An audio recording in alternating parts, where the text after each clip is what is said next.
Tom here from Lawrence Systems. And when does just put it in the cloud make sense? And when doesn't it make sense? And when I say the cloud, I'm referring to renting storage and compute from large hyperscalers such as AWS, Azure, Google, etc., versus owning your own hardware and running things locally or in a colo. This presentation is about that tipping point when it makes sense for you to own your own infrastructure. And it was first presented at the 45 Drives 2025 Creator Summit.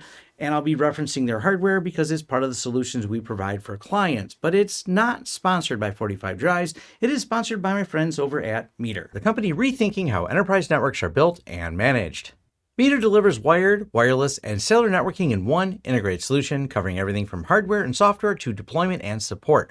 Instead of juggling multiple vendors and fragmented tools, you get one stack that's fast, secure, reliable, and scalable, whether you're a branch office or a data center. Thank you to Meter for sponsoring this video. Go to meter.com/Lawrence Systems to book a demo. That's meter.com/Lawrence Systems to book your demo today. Cloud tipping point. When local storage starts to win, this does focus more so on storage, but it does apply to compute as well. Also, this is not a cloud bad talk. There are absolutely instances, which I'll be covering, where it probably makes more sense to have things in the cloud. Email is an easy example of that, where generally speaking, in most scenarios, especially in the small business use cases, it probably makes sense to have it there. And in many really small businesses, it may not make sense to have on-prem servers, but there's still a tipping point where you have so much demand for storage, whether it be high performance storage, there's volumes of storage in terms of you need a whole petabyte. That might not make sense to the cloud, but there's a tipping point because it's not necessarily where you start. Now, this is going to be more business oriented in terms of the targeted audience for this, but of course, all people are welcome. I just don't think the homelab people are going, well, do I really put all my homelab in the cloud? I mean, it would certainly be a lot more expensive and wouldn't be much of a homelab, but I'll let you decide that for yourself. Why this talk exists. Many have defaulted to cloud first, but that doesn't mean cloud best. Cloud's pitch is simplicity, scalability, OpEx-friendly growth versus the large capital expenditure it takes to buy your own hardware. But the further your data grows, the more that story falls apart. I will cover why it's a default, when to stay and when to leave. And there's not hard lines here, but you kind of get the idea. And I also will start here with the systems that got us here, because I think that's a really important aspect. Is this didn't just kind of happen. It's a lot of factors that have turned everything into the cloud default world we live in, but we actually haven't been here as long as many think, depending on how long you've been in tech. Startups in the cloud. Cloud makes sense for a while. And in startup mode, you're almost always going to start with the cloud because it just makes a lot more sense. Startups often use cloud by necessity because VC-backed funding prioritizes growth over infrastructure investment. They want to see customer acquisition. They don't know what that acquisition rate because storage needs are unclear and growth is chaotic. We're hoping the startup goes, up and to the right very fast and gains lots of customers, but that may not be the case. So how much do you buy? And of course, if you don't buy enough and you sign that big deal that lands you those customers, do you have infrastructure ready to take on that load? The elastic nature of the cloud means, well, we can expand, and that expansion has a direct correlation to cost, and I don't have to put that cost out front until I need to expand. So this makes a lot of sense in early stage companies because startups may not exactly understand their growth rate. But the big challenge is many of these startups never stop and reevaluate their situation, and the cloud becomes technical debt, and it can actually impact their product and make them less competitive with companies that are more mature in the market because, well, they're able to take the investments in hardware and reduce some of those back-end costs. The commission problem. Why cloud storage gets pushed so hard? It's actually pretty simple here. Cloud earns recurring commissions for the sales team. As you grow and your needs grow, so often does the commissions they make on your account. Really simple. It's very incentivized for those that sell it and those that provide those services versus on-prem storage, one-time payout, maybe a support contract. And I'm leaning towards open source here, and that's simply because it's not going to have the license fees. There are plenty of the large commercial companies that have licenses for you to access the storage devices you bought. And if you don't pay the license fees, you don't get to access the storage, which of course means you're locked into a contract. And there are companies that sell storage as a service. Obviously, those are being pushed to an extent, but I'm talking no license type of storage. You just don't see it as commonly pushed because the salesperson goes, what do you mean? I only make one-time recurring revenue with this. And Please note, I'm probably talking to a more technical audience, and all of us will agree the salespeople are not the most technical. And granted, the nature of what they do is making revenue by figuring out how to sell someone something, and it's easier to sell on that recurring. The other challenge, and especially with salespeople, is solution design is harder. Picking hardware, capacity planning takes a lot more skill. You're going to need some engineering background or a sales engineer on the call with you. So everything's ramping up to make this harder. Now, is it better for the customer? Once we hit that tipping point, and we'll get to that in a moment, yes, but it's not going to be as easy to push salespeople to suggest that first. It's rarely thought about, not incentivized, and just not considered. Cloud cost history.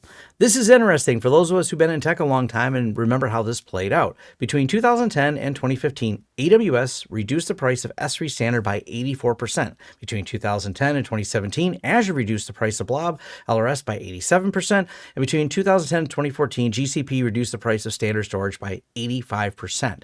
These were amazing times where like the cloud just keeps getting cheaper. We're in a second .com cloud revolution where it's becoming so inexpensive to just put all of our stuff in these companies' servers and manage it. And it just didn't make sense for years. The dollars and cents weren't there to put this on-prem. It was a cost comparison that was made, and the cloud at the time won, which is what pushed it really to be the default. Also, the source of this is Wasabi. I granted they have their own biases, but they do link to all the data they did to collect this. And overall, this era created this perception of Moore's laws for storage. We're just going to put it in the cloud. It'll just keep getting cheaper. Or at least that was the theory, because it was getting cheaper and computers cost less, etc. So this was a prevailing idea a lot of people had to just shift everything away. And to the cloud it went. Then came the fees. Everything went to the cloud, and there was some prices that were fixed on what it cost to store things there, but there's got to be ways to twiddle some knobs to shitify things a bit. And let's raise all the fees now that everybody's here and everyone forgot about doing things on-prem and it's hard to migrate your data in and out. Matter of fact, let's charge for egress, API tiering, cross-regional replications, or anything else we can do to make this bill a lot bigger. Then comes the $47,000 reality check, and that's that line right here on EBS storage. Now, this is from my friends over at Rocky Enterprise. They let me use the slide. They were also at the Creator Summit, and they were discussing the same thing in a way that I was, from a slightly different perspective, but you can see here just how much that AWS monthly invoice is with it broken down here. Now, this is 100 terabytes of high performance storage with 50,000 guaranteed IOPS provisioned, multi-AZ redundancy, but no way to really predict next month's bill based on some of their usage. The cloud has become a lot harder to predict. It's not quite as steady as it was. Which means we're getting to that tipping point when local storage starts to win. The cloud tipping point is when cost, complexity, or limitations of the cloud storage outweigh its convenience, making on-prem solutions more practical, predictable, and cost-effective. But here come the salespeople with their cloud myths of why you can't move back to on-prem. Like the cloud is more secure. Actually, let's take a look at something here. The shared responsibility model for all major providers puts data security on the customer. Same as when you have it on premise. So the only big change is physical security. And I absolutely understand that every cool, good technical heist type movie shows them taking servers, but feel free to go through and, hey, contact me if you have some really great stories of where that's how the data egress happened. Pretty much today, it's phishing links. It's going to be many other methods besides actually going in and physically stealing servers. And by the way, colos are rather secure places. So keeping stuff in a colo, and it's not too hard to make a secure building to put these in. These are not where the thieves or people looking for your data are really going after physical security. So moving it up a couple layers, going, well, I'm still responsible for data security. Let's actually take a closer look at the responsibility matrix.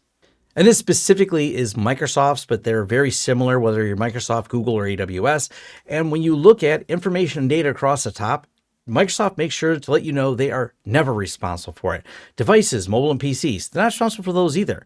What about accounts and identities? Those are your problem too. So the main places of attack, most attacks are identity-based now, are always your responsibility. It doesn't seem to matter whose hardware it runs on, it's your problem. Now, if you're doing in certain applications, for example, and network controls or operating system, it goes down and maybe there's a little bit they'll take responsibility for. But of course, as you slide it over to on-prem, you're responsible for all of it. But it's not that hard to look at things like platform as a service or software as a service and see you're still responsible for the most critical things, and you're charged quite the premium compared to all the way on the other side of on-prem, where you're responsible for it still, but you're not being charged a premium because hardware is just not that expensive here in 2025 by comparison. But the cloud is easier to manage. Or is it? It used to be, since it removes the physical hardware layer, but now adds an abstraction of complexity with hard to understand fees. And this makes the cost a little bit harder to predict, and people do want predictable costs. On-prem storage has become easier in recent years due to much better tooling and management of those systems. So I wouldn't say that the cloud is easier. Yes, having to manage some software and some updates adds complexity, but you're trading off complexity for a substantially different price. But the cloud is faster. Well, it can be, but at what cost? And there's a way to determine that. There's a site I found called VPS Benchmarks, and they offer a open source script called YABS, yet another benchmark script, which offers you a really simple, repeatable benchmark using common tools so you can determine using these scripts how fast your server is locally versus different cloud instances. And the site lets you upload and compare to other people's benchmarks they have with a lot of different servers, from Linode to you name the different providers, they're probably in here. There's a huge number of results. And then you can run these yourself against maybe something you have locally, or compare it to other hosting providers, or choose a different hosting provider for it. Pretty neat site, no affiliation with them. Just found it really interesting and an easy way to do some quick determinations on especially storage, speed, and performance that you get. It also runs iPerf tests, so it gives you all these comparisons and also lets you know some of the network speed tests, and there can be some substantial differences between the different providers. Now let's make the assumption you've run these tests, you've done the cost analysis, and you're like, okay, it's going to be cheaper if I start having this in a colo or on-prem at my office, and what hardware would I run? And because this was done at the 45 Drives Creator Summit, they had introduced us to the new storage node build, the Tornado F16 with U3 DirectWire 4 PCIe lanes per NVMe. Don't worry, we're going to talk about more than 45 Drives hardware, but this was a really cool box that is incredibly fast, and it's used in the next slide for comparison because I want to really break things down when talking about price and performance. Now, this is once again a slide from the Rocky Enterprise folks because, well, they're talking about what they have on-prem and how it compares to stuff they're doing in the AWS cloud. So cloud provider comparison, you can buy guaranteed IOPS, as in guaranteed performance from things like AWS. That's awesome, except it's quite a bit of money. And AWS, $500,000 IOPS here, you're talking about $32,500 per month just for the IOPS before the storage costs, compared to the F16 with 16 NVMEs with 8 million IOPS. And I know it's going to be expensive here, but you're talking about a substantial performance gain. And let's break further down the cost, because obviously the F16 with NVMEs, depending on how much storage you put in there, is not going to be a cheap box at all. But is it cheaper than the cloud? And this was a 3-year cost comparison. As I mentioned earlier, your OpEx versus CapEx. People like the continued operating expense. It's this much per month indefinitely, except for the cloud does seem to creep up. It doesn't seem to stay the same. But CapEx, as in capital expenditures that companies have to front load. This is not always an easy sell. Give me a lot of money for this really expensive $95,000 worth of hardware so I can save money is not an easy pitch, because people kind of go, well, it's only this much continuously. But actually, when you start breaking this down, we have this 3-year, and obviously you can get usually a lot more than 3 years out of a piece of hardware. We usually look at 5 or 6 year life cycles, but just on a 3-year with the F16 solution, we're loading this thing up with $95,000 in cost based on the specs they needed, $8,000 for year 1 for powering and cooling, support, and a total of $108,000. But then we go down to $13,000 until we reach a life cycle change with it. But over 3 years, you're looking at a 63% cost savings. And I know there's going to be some data transfer fees you'll have to tack on top of this, but that is still a pretty substantial different cost, because this is just a focus on the 100 terabyte usable high performance tier. Which brings us to the on-prem revolution, or at least that's how I feel we're at. People are pulling things out of the cloud, especially people with big storage needs. And while that's a cool thing to say, it has to go somewhere. It has to live on something. And let's start with file systems and how they've evolved. On-prem ZFS, designed from the ground up to prevent data corruption, maintain integrity, compression, deduplication, snapshot replication, native encryption, performant with reasonable budgets. ZFS is still, and it has been for a long time, a really solid file system. It has really gone through a lot of changes as people have been bringing things back on-prem. There's a lot of companies helping to develop and contribute to this open source project. Licensing has changed over the years. There's a lot of factors that have brought ZFS to front and center. And it's really important that I mention performant within reasonable budgets. This is something where ZFS is a great solution because CEPH is amazing, and I like CEPH, and it certainly is a solution for people with large-scale storage problems, and is also designed for high availability, scales horizontally, can be scaled without downtime, amazing part of CEPH, can automatically replicate and balance nodes, and offer storage tiering using crush maps. But compared to ZFS, this, to get the same level of performance, generally has a higher upfront cost. It's not a reason not to use it, but it's a reason to consider the two compared to each other. It's not like one solution rules them all because there's a lot of scenarios and a lot of different client budgets. So these two are probably the most popular ones out there for open source storage and basis, and even the reality of the closed source companies, even though they don't put CEPH or ZFS on the label, many of the closed source companies have this backing their storage as well. Now, those are file systems, but how do you manage them? And the management layer is really important because you can't just say use this file system, because that doesn't allow admins to adopt it easily into their workflows, into their support mechanisms. You need to be able to have the team support this or have company level support. Even though I'm pitching open source here, there are important factors to be able to have a partnered vendor that offers support. And I will mention TrueNAS here. Now I'm talking about the community edition because it is very popular even in the enterprise space, but there's of course an enterprise edition as well. But it makes ZFS point and click simple. That is the easiest way to describe it. It's got AD integration and share setup, easy snapshotting, and semi-automatic replication setup. There's not any command line you have to go to say, I want to take this ZFS system and replicate it over there. In TrueNAS, it's just point it at another TrueNAS, give it some credentials, and it will then replicate to the other location. This is also true for ZFS management with the Houston Command Center by 45 Drives. Offers ZFS and CEPH management, still has AD integration, integrates with the 45 Drives hardware seamlessly. This gives you cool overviews. I've talked about this software before of how it integrates directly with the 45 Drives hardware to pair it up to see the drives and the layout of the board, etc.